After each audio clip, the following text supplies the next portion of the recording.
My girlfriend tried to pressure me into buying her a beach house by threatening to leave, so I helped her pack her bags and kicked her out. I'm 34, and I'm still processing everything that's happened over the past few months, but I really need to get this off my chest. My now ex-girlfriend, who's 31, and I had been together for 3 years, living together for the past 2. In the beginning, everything was great. We had similar interests, a lot of chemistry, and genuinely enjoyed each other's company. But as the saying goes, money changes people, and it really changed her. Last year, I received a significant inheritance from my grandfather. He was a wise investor and left me a sum of money that could set me up for life if I managed it well. At first, I didn't tell many people about it, not even her. I wanted some time to process things and make smart choices. When I finally told her, 3 months after receiving it, her entire attitude shifted. At first, it was subtle. She started talking about our future. We started spending more time together, and she began dropping hints about marriage, talking about how we should invest in our relationship. I wasn't against the idea of marriage, but her sudden, intense interest in our future felt off. Then came the beach house conversation. One evening, over dinner, she casually mentioned how her friend's boyfriend had bought them a vacation home. She asked, "Wouldn't it be amazing if we had our own beach house?" and started showing me listings on her phone. The prices were outrageous. We're talking multi-million-dollar properties. I explained that while I had inherited money, I wanted to be smart about it. My plan was to invest most of it, maybe buy a more reasonable primary home, and ensure my financial security for the future. She seemed to understand, or so I thought. But the beach house topic kept coming up. She'd send me listings multiple times a day, talk about how we could rent it out when we weren't using it to make money, and constantly bring up her friend's beach house. As I continued to decline, her behavior became more manipulative. She started giving me the silent treatment and making passive-aggressive comments about how I didn't value our relationship enough to invest in our future. Then, she began threatening to leave if I didn't show my commitment by buying the beach house. She even went as far as to tell her friends and family that I was withholding money from her, painting me as some kind of controlling miser. The final straw came last week when I came home from work. She was sitting in our living room with printed photos of beach houses spread out on the coffee table.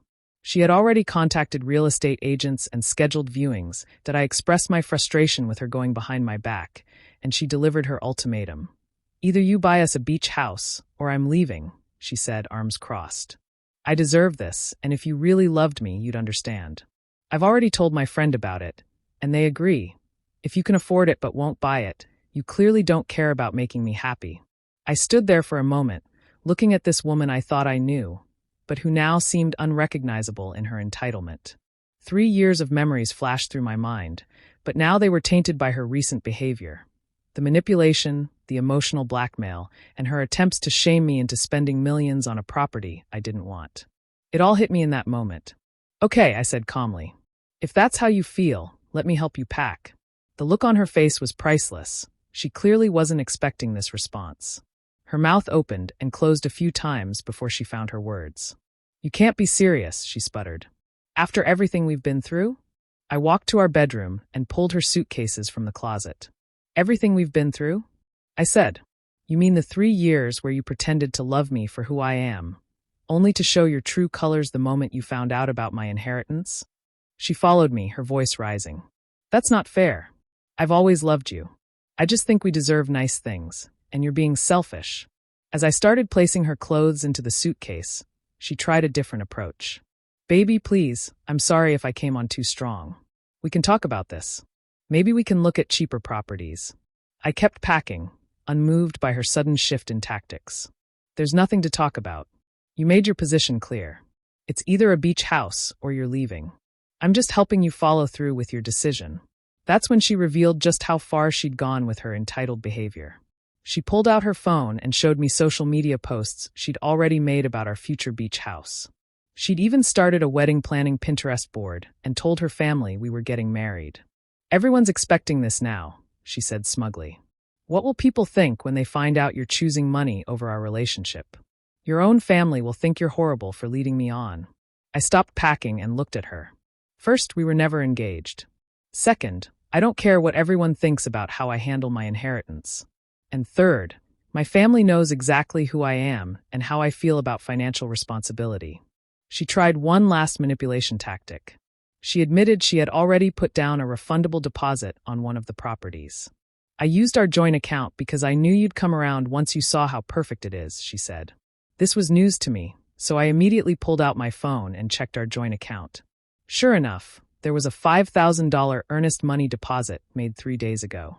What she didn't know was that I'd been planning to close that account anyway after noticing her suspicious behavior. I'd already transferred most of my money out, leaving only enough for regular monthly expenses. You do realize that's illegal, right? I said, my voice deadly calm. You made a real estate deposit with joint funds without my consent. I could press charges for that. Her face turned pale. You wouldn't dare. I'm your girlfriend. Not anymore, I replied. And you have exactly 1 hour to call and cancel that deposit, or I'm calling the police and my lawyer. She burst into tears, but I'd seen enough of her manipulation tactics to know they were fake. When she realized I wasn't falling for it, her entire demeanor shifted. The tears stopped instantly, replaced by cold anger. You think you're so smart, she sneered. I've been taking screenshots of our joint account for months. I'll tell everyone you agreed to the beach house purchase. It'll be your word against mine. I pulled out my phone and played a recording of our earlier conversation where she admitted to making the deposit without my consent. Her face went from smug to shocked in an instant. After learning about the inheritance, I'd started recording our conversations as a precaution. My gut had been telling me something wasn't right, and I'm glad I listened. But you said you loved me, she protested. I did, I admitted. But love isn't enough when there's no respect for boundaries or financial well-being. She tried guilt-tripping me one last time. So, you're just going to abandon me in my time of need? I shook my head. I'm not abandoning you. You left me, and your need is optional. Cosmetic surgery isn't a necessity. She huffed, called me selfish, and stormed out, saying I'd regret it. I simply stood up, repeated that we were done, and left the cafe. Later, she bombarded me with texts swinging from apologies to accusations. You're heartless, one read. Another begged. I panicked. Let's talk again. I ignored them all. I'd spent a month picking up the pieces of a shattered relationship, only to realize she'd learned nothing. Her messages revolved around one thing: her surgeries and how I owed her the means to make them happen. My final text was brief. I've made my decision. Please respect that. We're not getting back together. She asked if we could at least remain friends. I told her no. True friendship or love doesn't involve manipulation or exploiting someone's finances. I blocked her, deciding enough was enough. Mutual acquaintances had mixed reactions. Some sympathized, knowing her obsession with plastic surgery. Others judged, saying I could have helped a bit if I loved her. But for me, financial stability and self-respect weren't negotiable. In the end, the heartbreak was overshadowed by relief. I'd dodged a lifetime tethered to debt. Love tied to money is a slippery slope. This experience taught me to watch for entitlement and manipulation. She still pops up on social media, posting selfies with captions about needing a real man who invests in her. I ignore it. My real friends know the truth. She left when I wouldn't fund her vanity, and when her plan backfired, she came crawling back, on her terms. I'm now more cautious and better prepared to spot red flags. Love isn't measured by the size of your wallet, and I won't hesitate to walk away when someone tries.